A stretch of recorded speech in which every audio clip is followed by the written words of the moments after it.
আকস্মিকভাবে দেশের আবহাওয়ায় আমূল পরিবর্তন সংঘটিত হয়েছে। আজ দেশ জুড়ে ভয়াবহ দুর্যোগের সমূহ সম্ভাবনা রয়েছে। দেশের সব পুলিশ স্টেশনকে 10 নম্বর মহাবিপদ সংকেত দেখাতে বলা হয়েছে।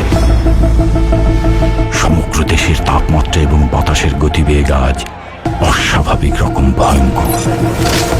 সমগ্র দেশবাসীকে তাই আজ যে যেখানে অবস্থান করছেন সেখানেই অবস্থান করতে অনুরোধ জানানো যাচ্ছে।